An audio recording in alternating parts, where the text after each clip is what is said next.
존경하고 사랑하는 우리 구독자 여러분 반갑습니다. 여러분의 참만 라디오 천혜자입니다. 이제 또 늦은 오전 시간인데 조만간 이제 점심 시간이 다가옵니다. 점심 맛있게 드시고 또 편안하게 쉬면서 천혜장의 목소리를 들어주시면 영광으로 생각할게요. 아주 좋은 하루 보내십시오. 날씨 좋습니다. 상당히 좋아요. 삼성의 이야기 한번 또 하면서 그 외에 또 재밌는 이야기들이 있으면은 또 알려드리도록 할게요. 지난 주말 삼성전자 우선주가 좀 아주 흥미로웠는데 아주 재미있는 그런 글들이 있더라고요. 보니까 댓글들도 있고 이런 게 있더라고. 주식은 무조건 싼 걸 사야 한다. 싼 걸 사야 한다. 삼성전자 정리하고 어떤 분은 저평가된 롯데지주를 샀다. 롯데지주. 갑자기 왜 롯데지주일까? 왜냐, 바닥이라고 생각해서 과감하게 들어갔다네요. 들어갔는데 궁금증이 생기는 거야. 왜 들어갔을까? 응? 국내 1등이자 글로벌 반도체 기업인 삼성전자보다 투자 매력도가 높은 종목을 샀다는 그 댓글이죠. 죄송합니다. 한번 보게 되었어요. 댓글을 보면은 주식은 무조건 싼 걸 사야 한다. 삼성전자 대부분 이번에 정리하고 저평가된 롯데 지주를 샀음. 배당률이 높고 맞을 때도 다 맞아서 이미 바닥이라고 생각해서 과감하게 들어갔음. 하여튼 이런 댓글이 있었던 거예요. 롯데 지주에 보니까 12일 종가를 보니까 28,250원입니다. 28,250원.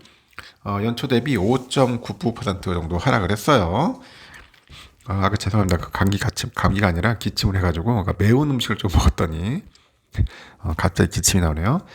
하여튼 시간을 약 8개월 전으로 돌아보자. 8개월 전으로 돌려보면은 지난해 9월 1일이죠. 9월 1일 장중 고가 41,650원 대비했을 때 32.17%나 떨어졌어. 엄청 떨어졌죠. 32%면은.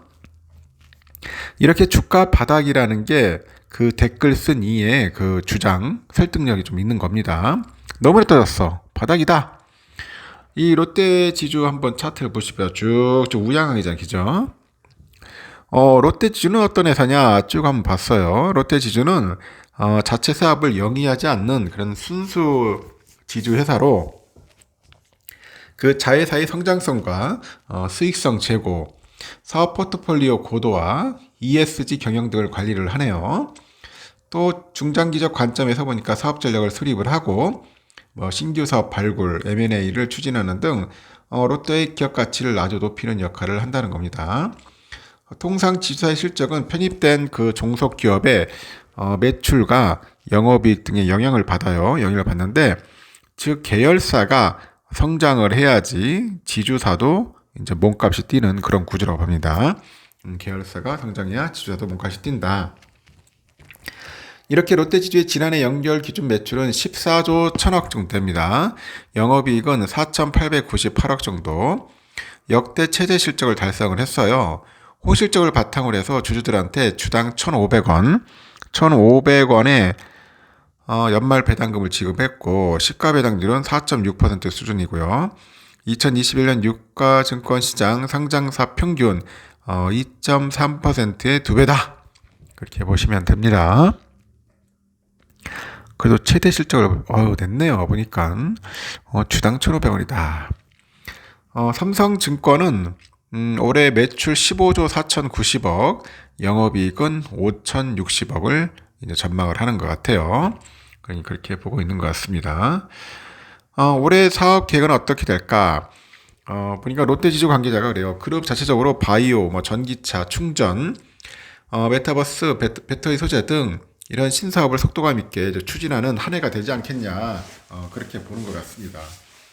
롯데케미칼은 롯데에너지 머티리얼즈 인수를 통해서 배터리 소재 사업을 확장을 할 겁니다.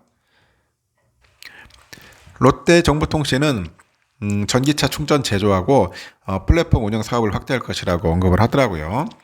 롯데 바이오로직스 수익이 인식이 돼서 올해 실적이 기여할 것으로 기여하고 식품, 유통, 관광 서비스 등 기존 사업에서도 경쟁력을 확보할 것이라고 강조를 해요. 이렇게 그룹 신성장 동력을 묻는 질문에는 헬스앤헬리스, 모빌리티, 지속가능성, 뉴라이프 플랫폼 등 4개의 테마를 주축을 해서 사업 가속 페달을 밟겠다고 합니다. 헬스하고 헬리스 테마 대표 주자가 롯데 바이오로직스네요. 삼성 바이오로직스는 롯데 바이오로직스.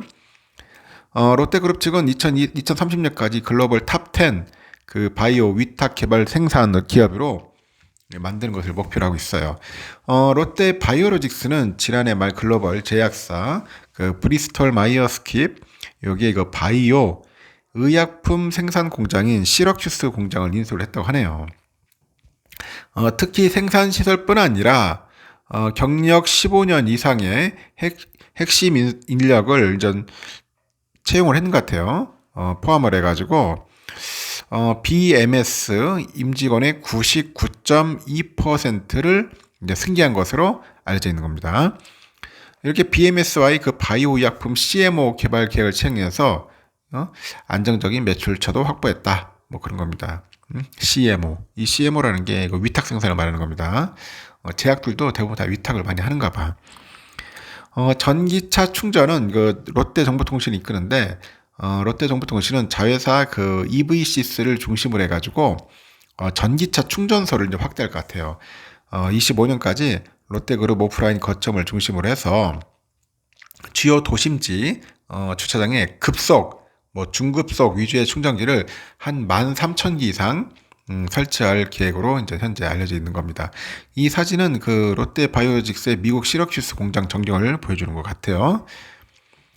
메타버스는 롯데 정보통신 자회사 칼리버스가 이제 담당을 하는데 지난 1월이죠. 미국 라스베가스에 열린 CES 2023에서 여의도 규모의 그 가상공간 롯데 메타버스를 공개를 했어요.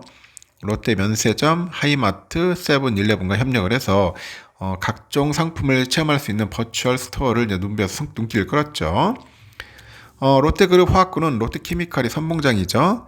뭐 양극박과 동박, 전해액, 유기용매 등 분리막 소재 등 하여튼 2차 전지 핵심 소재 밸류체인을 구축 중인데 미국과 유럽 등 친환경 전기차 배터리 소재 해외 시장 확대를 통해 가지고 글로벌 그 배터리 소재의 그 선도 기업으로 성장한다는 계획입니다. 롯데케미칼이 태제 주주인 롯데 에너지 머티리얼즈가 지난 8일 해외 업체랑 2차 전지형 동박 그 장기 공급 계약을 맺었어요. 공시 내용 보니까 10년 장기 계약 그리고 금액은 상대 회사의 요청에 따라서 공개하진 않았다. 증권가에서도 롯데치를 어떻게 바라보고 있을까 보는데 롯데케미칼 등 주요 그 자회사 흑자 전환 시에 큰 폭의 로열티 수익이 유입될 것으로 예상이 되고 활발한 기업 인수로 계열사별 로열티 매출이 늘어날 것이라고 봅니다. 지난해 롯데 지주의 로열티 수익은 역대 최저인 30억 원을 기록을 했는데 올해 롯데케미칼하고 코리아세븐의 흑자 전환 때는 약 560억 원의 로열티 매출이 증가할 것이라고 하는 것 같습니다. 목표 주가는 42,000원을 제시했고요. 현 주가 대비 48.6% 정도의 상승 여력이 있는 셈이다. 그런 것 같습니다. 보니까 롯데 쪽이 좀 별로 안 좋았는가 봐요. 주가가 많이 안 좋고 상당히 좀 비실비실했던 것 같습니다.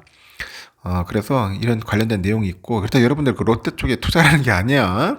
아닌데 이런 기업도 있구나. 이렇게 주가가 좀 빠지고 앞으로 또 어떤 분야가 또 잠재적으로 성장할 수 있을지 가능성이 있을지도 한번 공부하는 차원에서 제가 한번 이 롯데 관련된 이야기를 해본 겁니다.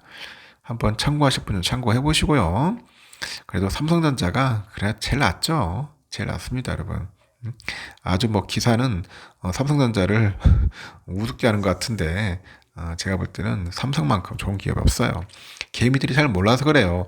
무조건 떨어져가지고 막 떨어져서 싸다.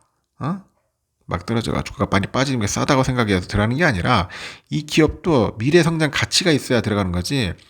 그렇지 않으면은 더 물릴 수 있습니다. 이게 바닥이 아니라 말 그대로 와 지하로 가는구나. 지하 1층, 2층, 3층, 4층이 있어요. 그래서 그래도 우리가 현명하게 잘 판단을 하시고 투자에 임한다는 겁니다. 알겠죠? 하여튼 점심 맛있게 드십시오.